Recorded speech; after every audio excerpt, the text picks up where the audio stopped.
Guys welcome back to my YouTube channel.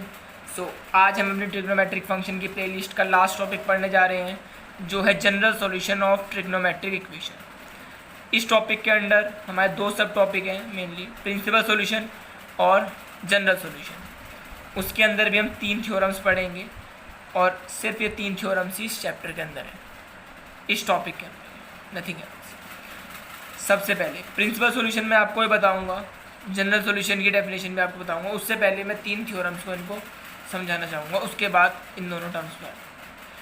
सबसे पहले theorem क्या कहती है कि if sine x equals to sine y, अगर तुम्हारा साइन एक्स साइन वाई के बराबर है, कोई एक्स और यहाँ पर कोई वाई वैल्यू के लिए जो कि रेडियन में डिग्री में होंगी, तो x is equals to n pi plus minus 1 raise to the power n into y, where n belongs to integer. Theorem 2 कहती है cos x equals to cos y, then x equals to 2n pi plus minus y, where n belongs to integer. और theorem 3 कहती है कि tan x equals to tan y, x equals to n pi plus y, where n belongs to integer. So इन तीनों theorem का कहने का मतलब क्या है? ये तीनों थ्योरम हमें ये बताते हैं कि किसी भी ट्रिग्नोमेट्रिक इक्वेशन के लिए अगर वो इस टाइप की फॉर्म में होगी, sine x equals to sine y, means x और वाई कुछ एंगल है, और साइन एक्स और साइन वाई अगर तुम्हारे बराबर है तो एक्स और वाई के बीच का जो रिलेशन होगा वो ये होगा। अब तुम कहो कि एक्स और वाई के बीच का रिलेशन चलो होगा, लेकिन ये एन कहाँ से आया? ये एन आता है तुम्हारे साइकिल से। कैसे? जब भी तुम ASTC रूल के अंदर जाते हो या फिर किसी भी क्वाड्रेंट के अंदर जाते हो, अब तुम खुद लगाओ, सपोज मेरी यहाँ पर 30 डिग्री पे कुछ वैल्यू है साइन की, ASTC रूल के हिसाब से जब तुम 2 पाई उसी वैल्यू पे 2 पाई दोबारा घूम के आ जाओगे तो तब भी उसकी वही वैल्यू रहेगी या नहीं? क्योंकि मैंने क्या जाता है, एक साइकिल कंप्लीट करने के बाद वो वैल्यू रिपीट करता है, फिर उसकी वैल्यू है, दोबारा साइकिल घूमेगा फिर रिपीट करेगा, दोबारा घूमेगा फिर रिपीट करेगा। तो ये एन वही है, it is the repetition of cycles, कि एन जो तुम्हारी साइकिल है वो कितनी बार रिपीट हो रही है। ठीक है, यही ये तीनों थ्योरम थी, sine x equals to sine y, where x equals to this, cos x equal to cos y. यही 3 इक्वेशन हमें बताती हैं जनरल सॉल्यूशन, कि अगर हमें 2 ट्रिग्नोमेट्रिक इक्वेशन दी हैं तो उसका जनरल सॉल्यूशन क्या हो। जैसे एग्जाम्पल समझेंगे।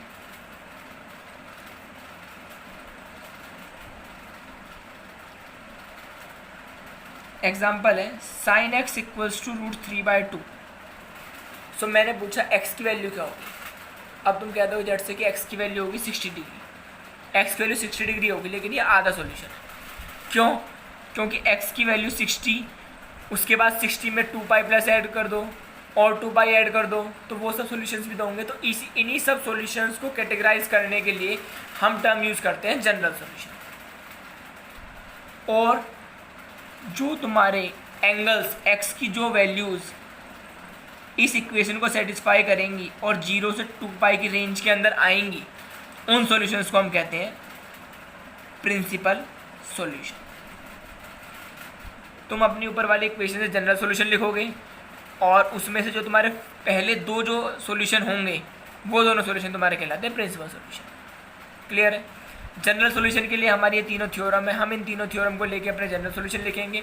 उसके बाद जो हमारे पहले 2 सॉल्यूशन होंगे उन्हें कहते हैं हम प्रिंसिपल सॉल्यूशन। वो जो सॉल्यूशन होते हैं वो हमारे 0 से 2 पाई तक के रेंज में लाई करते हैं।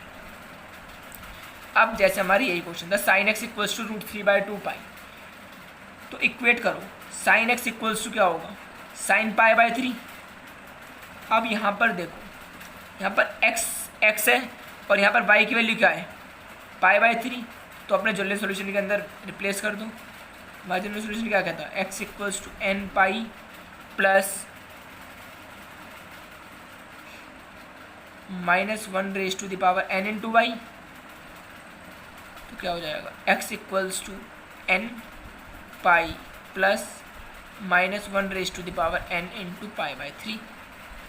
अब इसके लिए प्रिंसिपल सॉल्यूशन अगर मैंने कहे, n को एक बार क्या रखो, n बिलोंग्स टू इंटीजर होता है, n को एक बार क्या रख दो, 1 रख दो या 0 रख दो। 0 मत रखो क्योंकि एंगल तुम्हारा 0 से 2 पाई की रेंज में लाई करेगा। अगर तुम यहाँ पर 0 रख दोगे तो -1 रेज टू द पावर 1, हाँ वो भी तुम्हारा सेटिस्फाई करेगा। एन को 0 रखो और एन को 1 रखो। एन को 0 रखोगे तो क्या आ जाएगा, n pi 0 -1 raise to the power 0 1 होता है, तो एक्स क्या आ जाएगा π/3 जो तुम्हारा सोल्यूशन है।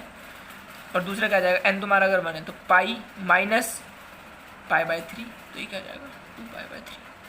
तो ये दोनों सोल्यूशन जो होंगे ये कहलाएंगे इसके प्रिंसिपल सोल्यूशन।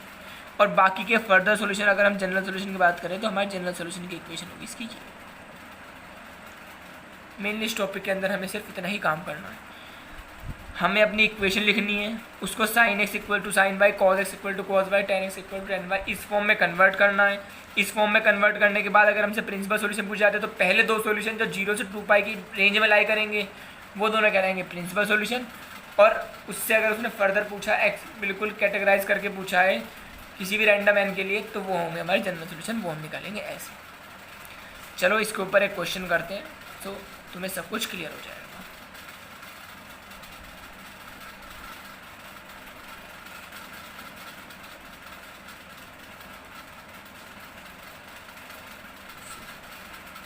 क्वेश्चन है tan 2x equals to minus का cot x प्लस π/3। अब देखो इस क्वेश्चन के अंदर बहुत सारी चीज़ें हम सीखेंगे। यहाँ पर क्या है, tan का फंक्शन है, इधर क्या है cot का फंक्शन है। तुम्हें जनरल सॉल्यूशन की इक्वेशन किसके लिए पता है, tan x = tan y के लिए, या cos x = cos y के लिए, या sin x = sin y के लिए। अब इन दोनों को cos या sin में लेके जाना तो बेवकूफ़ी वाला काम हो, क्योंकि हमारे पास एक एंगल तो tan में है, अगर मैं दूसरा भी किसी तरीके से tan में कन्वर्ट कर लूँ तो मेरा काम हो जाएगा। तो दूसरा tan में कन्वर्ट कर सकते हैं, बिल्कुल कर सकते हैं। कैसे, अब तुम मुझे ये बताओ tan 90 + थीटा क्या होता है। tan 90 + थीटा के लिए अपना AST रूल लगाओ, 90 + theta second quadrant ASTC, sine क्या होगा नेगेटिव, फंक्शन क्या हो जाएगा चेंज, ये होता है माइनस कॉट थीटा। इक्वेशन को देखो माइनस कॉट थीटा की फॉर्म है, तो क्या लिख सकते हैं इस इक्वेशन को, tan π/2 plus π/2 denotes 90 degree plus π/3 क्या हो जाएगा, tan x प्लस π/2 प्लस π/3 हो जाएगा हमारा 5π/6। अब हो गई तुम्हारी इक्वेशन सेट सिंप्लीफाई, जिस फॉर्म में हमें चाहिए थी tan x = tan y वाले फॉर्म में। लगा दो अपने जनरल फॉर्मूले का, क्या होगा x = nπ + y, y की वैल्यू क्या है यहाँ पर, ये x = यहाँ पर x क्या है 2x, ये जनरल सोल्यूशन है, 2x = nπ प्लस y क्या है x प्लस 5π/6। सो x क्या हो जाएगा तुम्हारे यहाँ पर, माइनस कर दो यहाँ पर, इधर आ जाएगा तो x क्या हो जाएगा nπ प्लस 5π/6।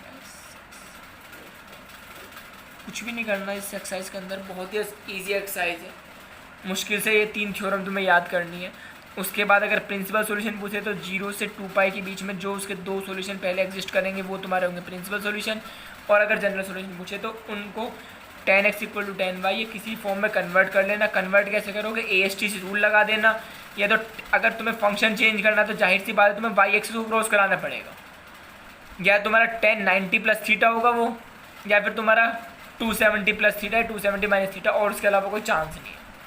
अगर खाली साइन चेंज कराना हो तो तुम x एक्सिस से क्रॉस करना, क्योंकि तुम्हें फंक्शन वही रखना है। अगर फंक्शन चेंज कराना तो y एक्सिस से क्रॉस करना, ठीक है।